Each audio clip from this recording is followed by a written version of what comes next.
Muy buenas noches, don Víctor Díaz. ¿Qué tal estás? Buenas noches, pues encantado de estar con vosotros en este momento Si ya te he para presentado comentar. antes que fundamentalmente Sí, tú eres empresario, pero que sí, sueles escribir habitualmente de economía y de energía. Bueno, sí, lástima que yo quería hablar contigo de otra cosa, porque del tema de energía tendremos que dedicar otra sesión, porque eso está habitualmente en España que arde. Pero en fin, nunca mejor pues sí, dicho. Pero sí, claro, acabamos de salir de unas elecciones. Como todo el mundo sabe, el resultado no ha cambiado mucho lo que teníamos y pues más que luz al final del túnel lo que se ve son negros nubarrones posibles, sino unas terceras elecciones. Pero en fin, sí. tú en eso, ¿qué crees que es mejor? ¿Tener un mal gobierno o que no te gobierne nadie? Yo lo tengo muy claro. Yo sé que mi opinión no es compartida por mucha gente, pero hay que tener en cuenta que quien ha ganado las elecciones es el PSOE. Sí, señor. Entonces, si nos referimos a su programa y lo que él pretende, yo creo que es mejor que no se lleven a cabo esas iniciativas que pretende, porque eso sería un perjuicio enorme para España. Y en este sentido, yo creo que es mejor no tener gobierno que tener un mal gobierno. Mm. Pues, y en esta textura, en este momento, yo prefiero nuevas elecciones a que gobierne Sánchez, por ejemplo. Sí, porque Pero claro, es una además, opinión personal. claro, además no ha ganado cualquier PSOE. Ha ganado el PSOE de un personaje como Sánchez. Exactamente, es que solemos identificar el PSOE de forma genérica con el PSOE que hubo en generaciones pasadas. Por ejemplo, el PSOE de González es que no tiene nada que ver con el PSOE actual. Sí, aunque nos llevó a la Entonces, quiebra todo hay igual, que ¿eh? diferenciar. ¿Eh? Pero que nos llevó a la quiebra igual. Pero fue una quiebra con vaselina, pero una quiebra Ya, igual, ya, porque ya. devaluó, en fin, Sí, íbamos modelo sí, argentino, puso ¿eh? el Chaga, Con hizo tres Sochaga, sí. devaluaciones, me parece. Sí, sí, Sí, sí. sí, Y seguidas, ¿eh? Tic, tic, es, tic, tic. sí, sí, O sí. sea que No, tampoco es que no, el es mejor así, pero PSOE, bueno, tampoco es que el pero mejor ya, PSOE sea el paradigma del no, no, funcionamiento por económico. supuesto que no. Pero yo creo que había gente con una calidad intelectual muy Sí, superior a la que hay ahora. sí, sí, sí, ¿Eh? sin Por ninguna ejemplo, duda. tenías a Solana, a, Sí, sí, a sí. Borrell, a Solchaga, en fin, había gente con categoría intelectual que yo en el gobierno actual no la veo. No, no, yo tampoco. Me he dejado antes al presentarte, para lo más importante, que tú eres socio fundador de Acción Liberal, lo cual te marca Sí, bastante. Normalmente, sí, cuando entrevisto a alguien de Acción Liberal, les digo que me explique qué es Acción Liberal, pero como llevo 4 o 5 en un mes, yo creo que ya no hace falta, porque ya todo el mundo de este que sigue esta emisora va a sí. acabar sabiendo perfectamente lo que es Acción Liberal, porque van a acabar de Acción Liberal hasta en la sopa, en el buen sentido de la palabra. Porque yo tengo especial predilección, no porque sea liberal que ya me he borrado, porque me he perdido, o sea, hablando como cada liberal es una cosa distinta, ya me he Sí. perdido y ahora ya no digo que soy y digo que me gusta la libertad. Y hasta me quedo con eso y así no entro a discutir si soy libertino, si no soy, en fin, ya no entro en nada. Pero es muy importante explicar que tú sí, con lo cual la visión Sí, que tienes es una visión económica, supongo, desde el punto de vista de un liberal. sí, lo que pasa que ya sabes, como tú mismo has dicho, que liberales hay de muchos pelajes, Uf, abarca una ideología muy amplia y hay desde el liberalismo social del principios del siglo XX inglés hacia los libertarios que son anarquistas. Entonces, es que cabe de todo dentro del liberalismo, ¿no? Pero creo que una cosa que nos define es sobre todo respetar la libertad individual y saber que el límite de la libertad individual es eh, en donde comienza la libertad individual de los demás, que eso es algo fundamental. sí, sí, eso es la antítesis de lo que es el socialismo, que Algo consiste así, en al revés, o sea, lo colectivo prima sobre lo individual. Pues aquí eso lo es. individual prima sobre lo colectivo. Uh -huh. Entonces, si una solución política pasa por quitar libertad, a un liberal le produce grima. ¿eh? Si a Sí. un socialista, cuando cualquier cosa le parece que desgasta un poco la igualdad, aunque sea de producto, y una cosa es mejor que otra, le produce grima. Pues es una manera de vivir que yo no me apunto nada, porque no me gusta que todo sea igual de malo, que es como acaba Uh siempre. -huh. Pero en fin, Sí. tenemos uno de los grandes problemas que tiene España, bueno, económicamente tiene muchos, probablemente el super gran Sí. problema sería el paro, pero Uh -huh. lo que todo el mundo dice es que nos agarremos los machos de cara a las pensiones. Porque, sobre todo, yo no, tú sabrás más que yo, pero solamente con un dato yo creo que es suficiente. En los últimos 4 o 5 años se ha hablado mucho y casi no se ha hecho nada. Y como sabes que a medida que pasa el tiempo ese problema crece y la solución no llega, no acabas de entender si algún día va a venir alguien con la solución, o lo que se va a optar es por no tocar nada y a ver cuando rompe el tema. Porque como romperá otro, el que preside el gobierno sabe que en 4 años aguanta, romperá otro que espabile. Yo tengo la sensación casi esta, ¿eh? Sí. Hombre, vamos a ver, es un programa importante cuando además hay que tener en cuenta que las pensiones son la mayor partida de gasto del presupuesto público, que son aproximadamente unos 150.000 millones de euros. O sea, más que con paro. Lo cual, bueno, hombre, pero vamos, es que no tiene nada que ver las cantidades. O sea, no, es para marcar, porque todo el mundo dice que lo que gasta un país es fundamentalmente en sanidad, en educación. Supongo que en sanidad y en educación gasta por los sueldos de los sanitarios y por los sueldos de los educantes, y después viene las pensiones, después no sé a qué nivel viene el paro, y también en España hay un gasto muy importante que es la deuda, amortizar la deuda, que tampoco es moco de pavo. Bueno, lo que pasa es que la deuda, digamos, está sometida a la presión política. Me explico, te quiero decir, el volumen de deuda está presionado a la baja porque los gastos de interés, los tipos de interés están presionados a la baja por los quantitative easing del Banco Central Europeo, que hace que sea mucho más soportable la deuda pública. Sin duda. Pero eso es algo artificial, ¿entiendes? Sin si duda, realmente los tipos de interés fueran los que tienen que ser, los gastos financieros serían superiores de la deuda pública, y eso a la vez forzaría a los estados a tomar, a llevar a cabo las medidas estructurales que realmente las economías necesitan, y que precisamente por la presión sobre los tipos de interés del Banco Central Europeo facilita a los gobiernos no llevarlas a cabo. Y con lo cual diríamos es la pescadilla que se muerde la cola. Exactamente. Porque no arreglan Draghi nada, ya lo dijo puesto en que... su momento, Claro, pues eso es una desgracia como otro cualquiera. Porque de cara al futuro te deja, diríamos, con perdón, pero por la hora se puede decir, con el culo al aire. Pues sí, además de que eso se traduce también en muchos efectos secundarios, porque permite que determinadas empresas que no son viables pervivan durante más tiempo, y eso reduce la productividad de los países, el crecimiento económico, etcétera, ¿entiendes? O sea que eso hace que el lastre de la economía perdure durante más tiempo. Entonces es un hecho importante realmente. Digamos, evita lo que Schumpeter decía, ¿no?, que era lo de la destrucción creativa, ¿no? Lo que se está impidiendo con los tipos bajos de interés es impedir la destrucción creativa, realmente.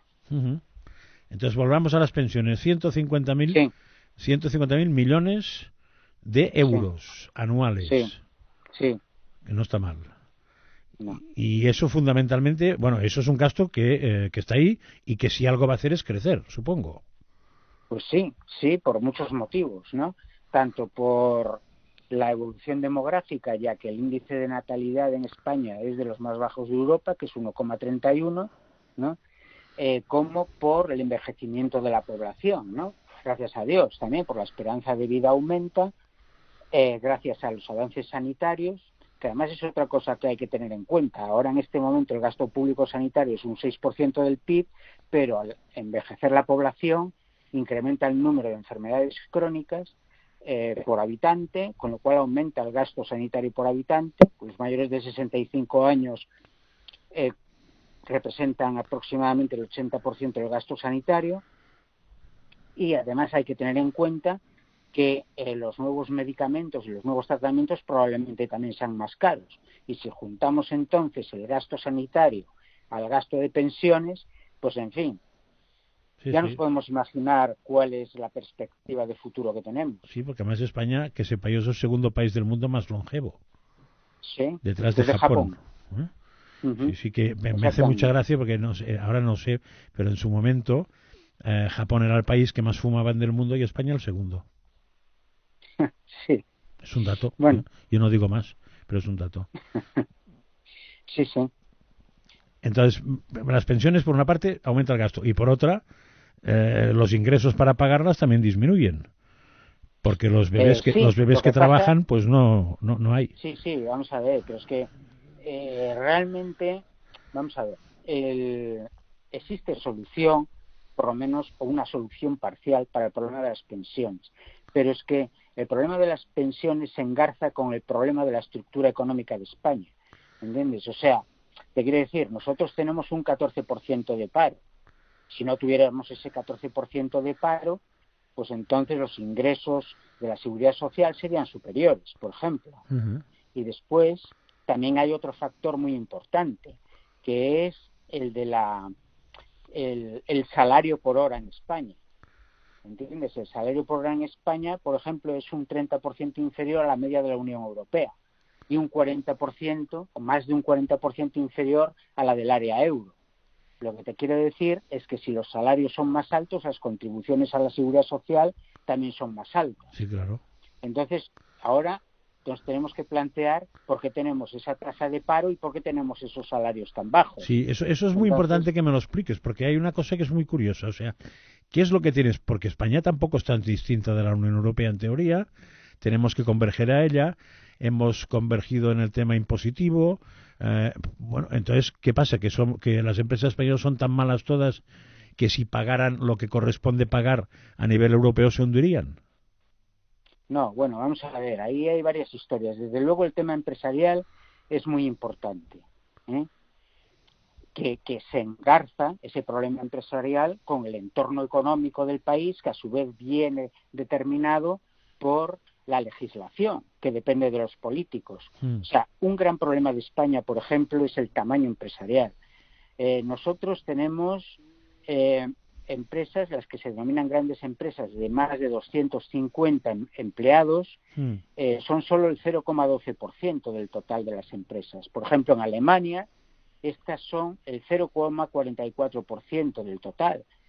Si lo vemos en esos términos de porcentaje, vemos que son términos pequeños, pero en realidad España o Alemania tiene 4 veces más empresas grandes que España. Y las empresas grandes son las que presentan mayor productividad y son aquellas que pagan mejor a los empleados.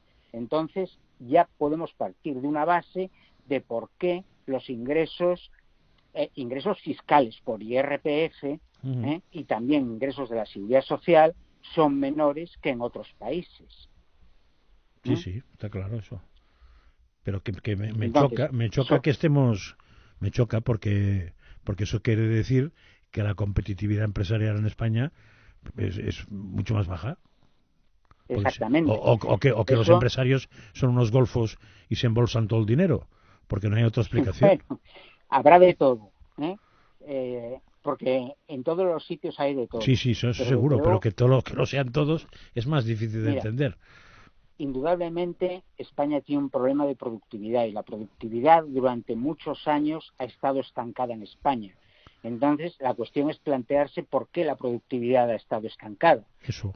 Entonces, ahí influyen varios factores, ¿no? Pero sobre todo uno que es la base de todo es la educación, porque la educación y el capital humano es el que permite aprovechar los avances tecnológicos y ser puntero en el desarrollo e innovación, que es lo que realmente hace los países competitivos. Entonces, conjuntamente con eso, también es necesario el capital, porque conjuntamente el capital y el capital humano, junto con otro factor que se denomina la productividad total de los factores, es lo que determina la productividad de las empresas.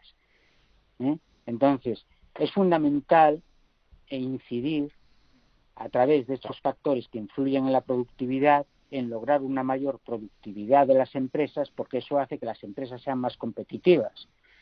Y es lo que pasa con las empresas grandes. O sea, te quiero decir, las empresas grandes son aquellas que más invierten en I+D, son aquellas que exportan más, y son aquellas que pagan salarios más altos. Luego, si tenemos empresas más grandes, tendremos salarios más altos y también tendremos mayores contribuciones a la seguridad social e ingresos fiscales por la vía del IRPF. Pero la cuestión es esa, hay que potenciar el crecimiento empresarial. ¿Y cómo se potencia eso? pues dando facilidad a las empresas, ¿entiendes? Por ejemplo, menos límites regulatorios, por ejemplo, y sobre todo no poniendo escalones.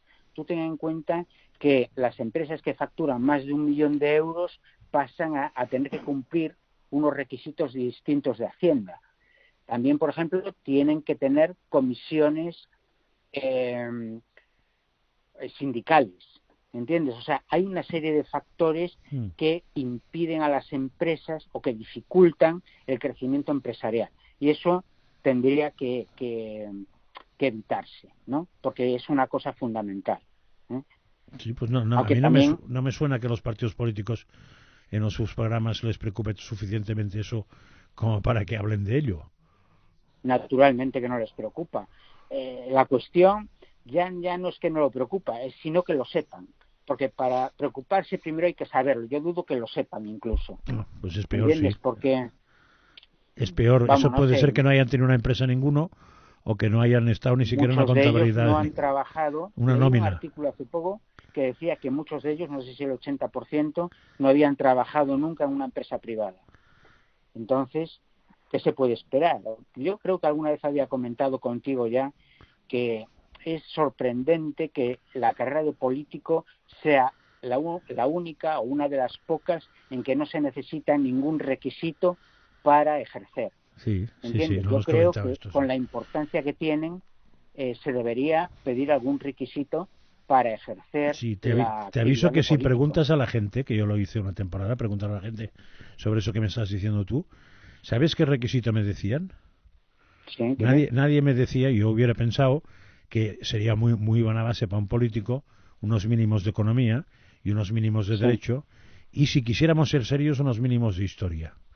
Pues no, la gente lo que me decía es que pasaran por un psicólogo. Y lo decía muchísima gente. Decía, porque sobre todo cuando se puso de moda el tema aquel del avión, de aquel piloto que se siniestró un avión, y entonces se dijo, pero ¿cómo puede ser que los pilotos? Entonces mucha gente decía, porque en aquella época es cuando pregunté, y me decían, hombre, es mucho más importante conducir a un país que a un piloto, que a un avión, y aquí pues puedes tener tíos que estén absolutamente como cabras, con enfermedades mentales sin ninguna duda, y no te enteras hasta que te la pegan, ¿no? Claro, pues por eso te digo que si se pusiera este criterio, igual acabaríamos todos con un sello psiquiátrico en el trasero que pone apto o no apto. Pero en fin, eso era un chascarrillo. Formas, ese requisito no es incompatible con los otros. No. Sería a más. A más, exactamente. Sí, yo creo que lo de economía, derecho y algo de historia nos cambiaría mucho el país. Sí. Yo vamos, estoy contigo en ese tema. Es indudable que hay que tener un tipo de formación, pero también lo que ocurre es que desde el punto de vista personal, yo creo que en estos momentos nuestros líderes políticos predomina la ambición personal sobre el proyecto de país. Entonces, yo creo que para desarrollar el país, lo que es fundamental es que el proyecto de país esté por encima de las ambiciones personales de la gente. Quizá, por ejemplo, ahora puede ser el ejemplo de Albert Rivera, que, hombre, yo creo que es honesto, pero lo ha hecho realmente mal y ha dimitido, lo cual le honra porque es un hecho consecuente con lo que él defendía, ¿no? Entonces, pero ya te digo, yo creo que un aspecto fundamental es ese, ¿no? Que hay que tener un proyecto de país y, bueno, no sé si recuerdas, que sabrás una cita de Churchill, ¿no? Que decía que un político deja de ser político y pasa de ser estratega cuando en vez de las próximas elecciones piensan las próximas generaciones. Entonces, eso es lo que hay que pensar, ¿no? Sí, pues entonces me estás hablando muy mal de alguno muy concreto, ¿eh? No precisamente de Albert Rivera, pero en fin. Ya. Bueno, como todo el mundo habrá caído en el mismo, no hace falta ni hacerle publicidad. Sí, pero mira, por ejemplo, eso es uno de los defectos que tiene la democracia. Porque la democracia, al haber elecciones cada 4 años, cada uno busca los objetivos de su ambición personal en esos 4 años. Sí. En los países dictatoriales eso no pasa y tienen proyectos económicos a largo plazo. El principal ejemplo es China, por ejemplo.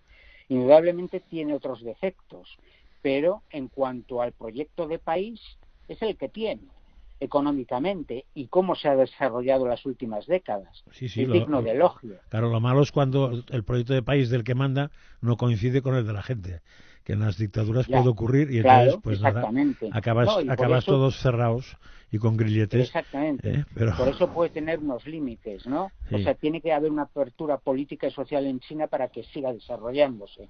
Si no, pues se va a estancar. Sí, sí. Vamos, pienso yo. Y volvemos a las pensiones que hemos hecho. Tiene un proyecto a largo plazo. Hemos hecho una excursión. Vamos a las pensiones. Decíamos, en España hay más gasto, hay menos ingresos, luego hay peligro. Entonces, hay quien decía que una solución sería que en el dinero que va a las pensiones solo fuera a pensiones. ¿Eso qué quiere decir? ¿Que hay dinero de las pensiones que va a cosas que no son pensiones? No. Vamos a ver, el dinero de las pensiones va a las pensiones. Otra cuestión es que haya determinadas pensiones, ¿no? Se ha hablado, no sé exactamente ahora cómo está, porque por ejemplo hay las pensiones de viudedad o de orfandad, o también los complementos a mínimos, ¿no? O de los que no han cotizado nunca. Esos son las no contributivas. Por eso que también puede ser, claro, porque en teoría el sistema de pensiones español es una pirámide. Yo meto para que usted, y usted es un señor de bastantes más años que yo, saque. Si yo no meto, el otro no saca. Eso está claro. Exactamente. Ahora mismo, ¿cuál es el problema? Que meten poco para los que estamos a punto de sacar mucho. Pero eso es otro tema. Pero claro, si además de eso, de que metes poco y sacas mucho, quitas cosas para gente que ni ha metido, tenemos un problema extra. Lo cual no quiere decir que el que no haya metido... Sí, pero que podría sacarse de otro sitio. No, yo no estoy diciendo que el que no haya cotizado se muera de hambre en un campo santo, pero que igual habría que sacar de otro sitio para que el sistema fuera para lo que se creó. Ya, pero independientemente de eso, el gasto sigue siendo el que es. Sí. Bueno, menos. Sería menos. Es cambiar un apunte contable de un sitio a otro. Sí. Porque en vez de el gasto del país sí. Exactamente, va a presupuestos generales del Estado. Y si va a presupuestos generales del Estado, lo único que quiere decir que lo pagamos en lugar de pagarlo a los trabajadores, lo va a pagar todo el ciudadano. Sí, lo pagamos los mismos. Está ahí, eso es verdad. Entonces, para solucionar eso, solo hay dos vías. O más ingresos fiscales o más deuda. Y una tercera, que es que yo creo que es la importante, que a los políticos les suena chino, que es bajar gastos. Ah, bueno, también, naturalmente. Porque pero claro, te miras lo que gastan en chorradas y te quedas alucinado, ¿eh? Sí, no, vamos a ver, la ineficiencia ha sido una característica de nuestro país, ¿no? Y sobre todo antes de la crisis, ¿no? En que las cajas de ahorro, las que quebraron y rescatamos entre todos, no la banca privada, como dice mucha gente, que se les tiende que la ideología de izquierdas es muy dada a este tipo de cosas, ¿no? Entonces, la banca pública financió muchos proyectos que están en la mente de todos, como los aeropuertos que no funcionaban, o sea, que no tenían aviones y este tipo de cosas, ¿no? Y todavía lo estamos pagando, pues hay que tener en cuenta que eso ha sido incremento de deuda y la deuda ahora está en un 100% del PIB, aproximadamente. Sí. Entonces, ahí estamos, ¿no? Claro, pero es que te lo decía esto porque a mí me hace gracia que incluso cuando llegan las recomendaciones europeas, es decir, los caponcitos al político español cuando manda presupuestos y eso, yo no sé, porque no suelo tener acceso directo ni me leo el informe en serio completo, pero lo que se refleja en la prensa es que Bruselas, de hecho, siempre viene a decir que hay que estudiar nuevos impuestos, por ejemplo, los verdes, los amarillos, los rojos, y dices, ¿y por qué no se ha planteado nadie lo que se planteó en su momento? Que es quitar gastos. Por ejemplo, no sé si te acuerdas tú, cuando empezó la crisis, se dijo, por poner un ejemplo tonto, que había que fusionar pueblos, o decir, pueblos pequeñitos, que había que quitar coches oficiales, o sea, se empezó a decir chocolates del loro, que cuando sumabas el chocolate y el loro, pues te salía un zoológico muy grande, ¿no? Y creo que se fusionó un ayuntamiento en Galicia, y me da la sensación de que vender coches se vendieron en Castilla-La Mancha, supongo que para comprar los nuevos. Sí, bueno, pero mira, déjame ver, ahora que sacas este tema, déjame sacarte un dato. El otro día he leído que las comunidades autónomas tienen unos presupuestos de 170.000 millones aproximadamente, de los cuales la mayoría del gasto es sanidad, educación y gasto social, ¿no? Que eran unos 120.000 millones. Entonces quedan 50 y tantos mil millones. Tú ten en cuenta que la deuda pública en este momento es el 2,4%, me parece una cosa así, son unos 24.000 millones. Si no hubiera comunidades autónomas, podríamos tener 55.000 millones de ingresos y por lo tanto tendríamos superávit fiscal. Sí, fíjate que haríamos. Por eso, pero ya no solo eso, porque ese estudio partía de la base de que no se producirían recortes de gastos al recentralizar esas competencias, ¿no? De educación, sanidad y gasto social, lo cual para mí es verdaderamente falso. O sea, ese artículo indudablemente decía que era eficiente la descentralización del gasto porque eso suponía un mayor ahorro que lo que supondría las economías de escala derivadas de la recentralización de competencias. Yo no me lo creo. Yo tampoco cuesta entenderlo. Además, es que yo te digo porque además he trabajado en sanidad y una de las características cuando se cedió a la sanidad en el año 2002, creo, a las comunidades autónomas fue que cada comunidad impuso su sistema informático y los sistemas informáticos eran incompatibles entre sí, de tal forma que no se podía establecer una historia clínica informatizada homogénea para todo el Estado español, ¿no? Lo mismo que la receta única y este tipo de cosas. Sí. Entonces, ¿cómo pueden decir que eso es eficiencia? Eso ha sido un gasto impresionante, ¿entiendes? Sí. Independientemente ya de todos los gastos de personal administrativo de gestión que creó cada una de las comunidades autónomas en este sector de la sanidad. O sea, te quiero decir que el ahorro podría haber sido mucho más grande. O sea, me estás diciendo que posibilidad de recortar gastos probablemente es tan fácil como poner a alguien que piense 10 minutos delante de unos presupuestos. Bueno, yo no digo que sea fácil. El detectarlos sí, el cortarlos, es un problema político, de que alguien tenga las hormonas necesarias para cortarlos. Pero el llegar a la suma de ir viendo, yo creo que sí, que eso no exige pararse, vamos. Incluso me suena que en España se intentó hacer una vez un presupuesto en base cero. Sí. Recuerdo, no me acuerdo, me parece que era Barea quien lo había dicho. Pues sé que fue la época de Aznar. Claro, eso suponía dejar todas las partidas y empezar otra vez. Porque yo que he estudiado los presupuestos de algún departamento a veces, cuando preguntas te dices, ¿y esto? No, esto no, hace tiempo que no funciona. Pero si lo quitas de aquí nos lo quitan. Y en cambio si está aquí después lo podemos pasar a otro sitio. Sí. Dices, caray, y de esos hay muchos y te dicen, hombre, suficientes. Pero eso es una característica de las cuentas públicas, que no se puedan cambiar partidas de un lado para otro, partida contable a otra. Pero se pueden, al final se pueden. El interventor te deja gastar esto de aquí a allí y carretera, o haces la factura por fotocopias, lo que resulta que no son fotocopias. O sea, esto funciona así. Sí, bueno, si trampas hay en todos lados. Te puedo asegurar que funciona así, segurísimo. Es más, llamadas de departamentos públicos diciendo prepararme corriendo en este mes de diciembre un evento sobre tal cosa, porque hay un presupuesto que hay que cubrir, que si no lo perdemos. Y entonces, ¿qué condición pones? Que no cueste más de eso. Y la calidad, que no cueste más de eso. Y alguna más condición, que no cueste más que eso. Sí. Eso así. Y supongo que en ayuntamientos, en diputaciones, en fin. Nos hemos pasado de tiempo.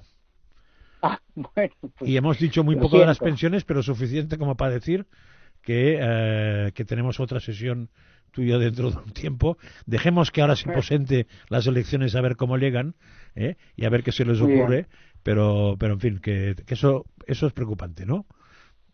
Sí. Pues tenemos una sesión para la siguiente.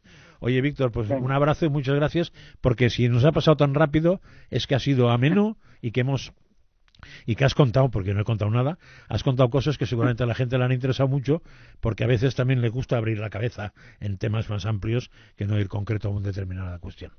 Muchas gracias y buenas noches, Víctor. Un abrazo. Muchas gracias a ti. Y hasta otra.